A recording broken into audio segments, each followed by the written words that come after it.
بسم اللہ الرحمن الرحیم۔ ایک حدیث جس میں مومن روح کا عالم برزخ تک کا سفر کا ذکر ہے، جس میں اللہ کے رسول صلی اللہ علیہ وآلہ وسلم نے انسانی زندگی کے آخری لمحات کو بڑے دل پذیر اور باریک انداز میں بیان کیا ہے۔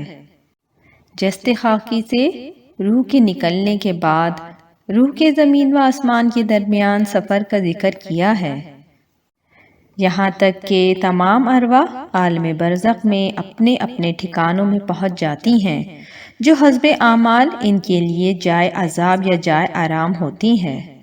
اس جامع حدیث میں آپ صلی اللہ علیہ وآلہ وسلم نے مومن، کافر، متقی و فاسق تمام مکافین کے ارواح کے اس عظیم سفر کو بیان فرمایا ہے۔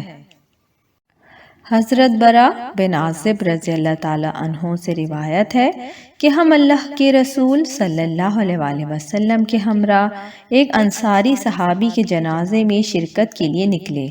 تدفین میت سے پہلے ہم قبرستان پہنچ گئے۔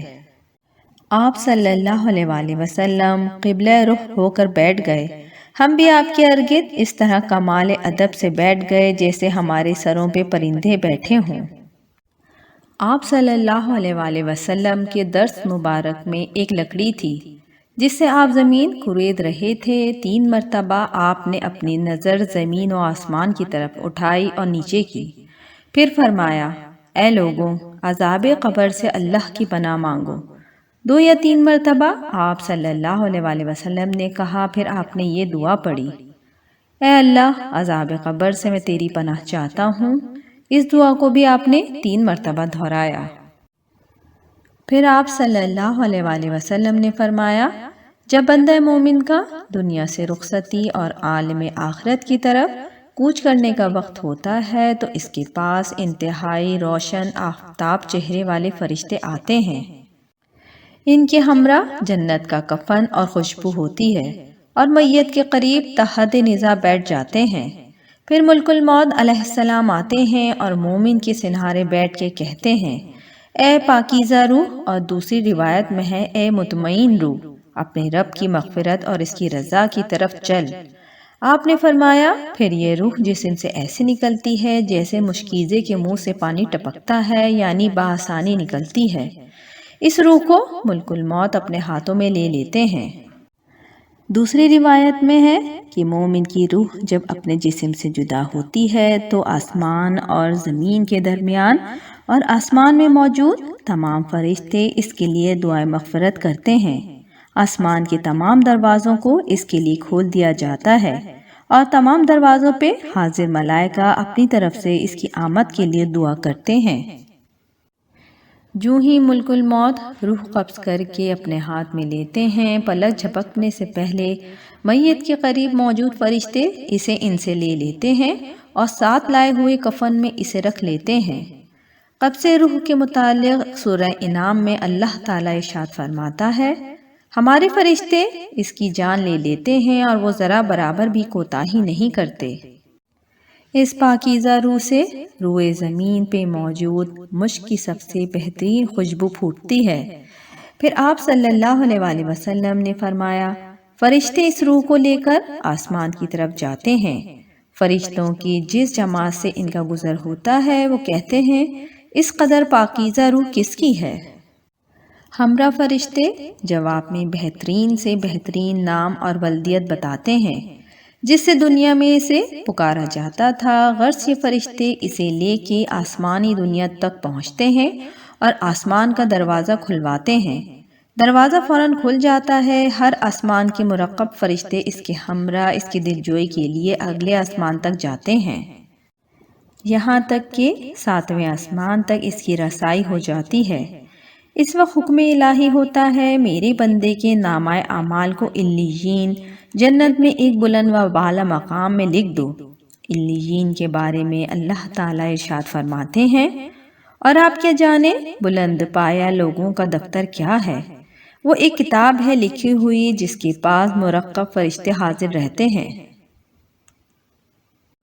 تو اس کے نامہ اعمال کو اندراج علیین میں کر دیا جاتا ہے۔ پھر ارشاد الہی ہوتا ہے اس روح کو زمین پہ واپس کر دو، اس لیے کہ ہمارا ان سے وعدہ ہے کہ ہم نے انہیں اسی زمین سے پیدا کیا ہے، اسی میں ہم انہیں لوٹائیں گے، پھر اسی سے ہم انہیں دوبارہ نکالیں گے۔ پھر روح اس کے جسم میں واپس کر دی جاتی ہے۔ تدفین کے بعد جب لوگ واپس ہوتے ہیں تو وہ ان کے جوتوں کی چاپ سنتا ہے۔ پھر اس کے پاس 2 سخت ڈانٹ والے فرشتے آتے ہیں جو اسے ڈانٹتے اور بٹھاتے ہیں اور سوال کرتے ہیں تیرا رب کون ہے؟ مومن جواب دیتا ہے میرا رب اللہ ہے۔ پھر سوال کرتے ہیں تیرا دین کیا ہے؟ وہ جواب دیتا ہے میرا دین اسلام ہے۔ پھر اس سے 2 فرشتے سوال کرتے ہیں اس آدمی کے بارے میں تمہارا کیا خیال ہے جنہیں تم میں بھیجا گیا تھا؟ تو وہ جواب دیتا ہے وہ اللہ کے رسول ہیں۔ فرشتے اس سے کہتے ہیں تمہیں یہ کیسے معلوم ہوا؟ وہ جواب دیتا ہے میں نے قرآن مجید کو پڑھا، اس پہ ایمان لایا اور اس کی تصدیق کی۔ پھر فرشتے اسے ڈانٹنے کا اور کہے گا تیرا رب کون ہے، تیرا دین کیا ہے، تیرے نبی کون ہے؟ یہ مومن ہر پیش ہونے والی آخری آزمائش ہوگی، اور یہی مطلب ہے اس آیت کریمہ کا۔ سورہ ابراہیم میں اللہ تعالیٰ فرماتے ہیں جو لوگ ایمان لائے انہیں اللہ تعالیٰ کلمہ طیبہ سے دنیا کی زندگی میں بھی ثابت قدم رکھتا ہے اور آخرت میں بھی ثابت قدم رکھے گا۔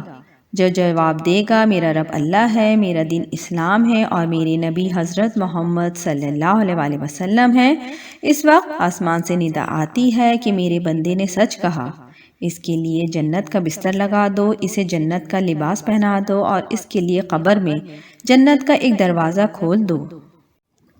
آپ صلی اللہ علیہ وسلم نے فرمایا دروازہ کھلتے ہی جنت کی خوشبو اور اس کی تر و تازہ ہوائیں اس کے پاس آنے لگتی ہیں اور اس کی قبر تحد نظر کشادہ کر دی جاتی ہے۔ آپ صلی اللہ علیہ وسلم نے فرمایا پھر اس کے پاس ایک خوبصورت خوش پوشاک خوشبو سے بسا ہوا شخص نمودار ہوتا ہے اور کہتا ہے تمہیں اس چیز کی بشارت ہو جس سے تم خوش ہو جاؤ گے، تمہیں اللہ کی رضا اور لازوال نعمت والی جنت مبارک ہو، یہی وہ دن ہے جس کا تم سے وعدہ کیا جاتا تھا۔ مردہ کہے گا اللہ آپ کو بھی اچھی بشارت دے، آپ کون ہیں؟ آپ کا چہرہ ہی مسرت کا پیغام دیتا ہے۔ وہ خوش پوشاک آدمی کہے گا میں تیرا نیک عمل ہوں۔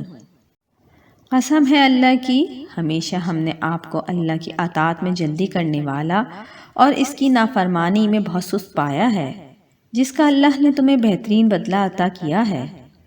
پھر اس کے سامنے جنت و جہنم کا ایک ایک دروازہ کھولا جائے گا اور کہا جائے گا جہنم کی طرف اشارہ کرتے ہوئے اگر تم اللہ کی نافرمانی کرتے تو یہ تمہارا ٹھکانہ ہوتا، اس کے عوض اللہ نے تمہیں یہ جنت کی طرف اشارہ کرتے ہوئے عطا فرمایا ہے۔ جب وہ جنت اور اس کی نعمتوں کو دیکھے گا تو کہے گا اے رب قیامت جلدی قائم کرتا کہ میں اپنے اہل و عیال اور مال و متاع سے جا ملوں۔ اس سے کہا جائے گا ابھی ٹھہرو، جا کے آرام کرو یہاں تک کہ قیامت قائم ہو جائے۔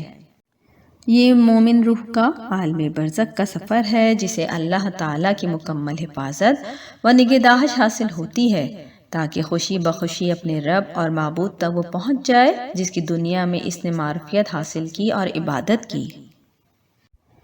جب کافر گناہگار کی موت آتی ہے تو روح قبض کرنے والے انتہائی خوفناک سیاہ چہرے والے فرشتے ٹاٹ کا بدبودار کفن ساتھ لاتے ہیں اور اسے کہتے ہیں کہ اے خبیث روح تجھے اللہ کی غضب اور جہنم کی بشارت ہو۔ وہ روح خوف اور ڈر کی وجہ سے جسم سے نکلنا نہیں چاہتی۔ فرشتے اسے اس طرح کھینچ کے نکالتے ہیں جس طرح کانٹے دار لوہے کی سلاخ گیلی اون سے کھینچ کے نکالی جاتی ہے۔ اس وقت روح سے اس قدر غلیظ بو آتی ہے جس طرح کسی گلے سڑے مردار سے آتی ہے۔ جب یہ پہلے آسمان پہ پہنچتی ہے تو اسے پہلے آسمان سے زمین پہ پٹخ دیا جاتا ہے۔ اللہ کا حکم ہوتا ہے اس کا نام سجین قیدیوں کی فہرست میں لکھ دو، پھر دوبارہ قبر میں سوال و جواب کے لیے لوٹا دیا جاتا ہے۔ آپ صلی اللہ علیہ وسلم نے فرمایا جب بدکار شخص فوت ہوتا ہے تو فرشتہ کہتا ہے اے خبیث روح جو ناپاک جسم میں ہے تو قابل مذمت ہے، باہر نکل، آگ گرم پانی پیپ اور اس قسم کے دیگر عذابوں کی بشارت قبول کر۔ اس کو مسلسل یہی کلمات کہے جاتے ہیں یہاں تک کہ روح باہر نکل آتی ہے، پھر اس کو آسمان کی جانب چڑھایا جاتا ہے۔ اس کے لیے دروازے کھولنے کا مطالبہ ہوتا ہے، دریافت کیا جاتا ہے کہ یہ کون ہے، جواب میں بتایا جاتا ہے کہ فلاں ہیں، تو اس کے حق میں پیغام ملتا ہے، خبیث روح کو خوش آمدید نہ کہو، جو ناپاک جسم میں تھی، تو واپس چلی جا، تو قابل مذمت ہے، تیرے لیے آسمان کے دروازے نہیں کھل سکتے۔ چنانچہ اس کو آسمان سے واپس بھیج دیا جاتا ہے، پھر وہ قبر میں رہتی ہے۔ سورہ انعام میں اللہ تعالیٰ فرماتے ہیں، اور بے شک تم ہمارے پاس اکیلے آئے جیسا ہم نے تمہیں پہلی بار پیدا کیا تھا، اور پیٹھ پیچھے چھوڑ آئے وہ مال و متاع جو ہم نے تمہیں دیا تھا۔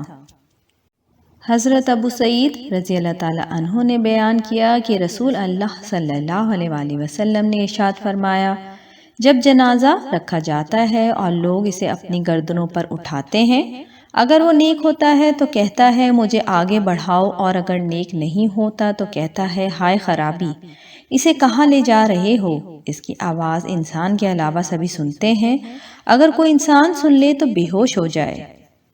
حضرت انس رضی اللہ تعالیٰ عنہ سے روایت ہے کہ رسول اللہ صلی اللہ علیہ وآلہ وسلم نے ارشاد فرمایا، 3 چیزیں میت کے پیچھے جاتی ہیں، اس کے گھر والے، اس کا مال اور اس کا عمل، بس 2 چیزیں واپس آ جاتی ہیں اور ایک اس کے ساتھ باقی رہ جاتی ہے، اس کے گھر والے اور اس کا مال واپس آ جاتا ہے اور اس کا عمل اس کے ساتھ باقی رہ جاتا ہے۔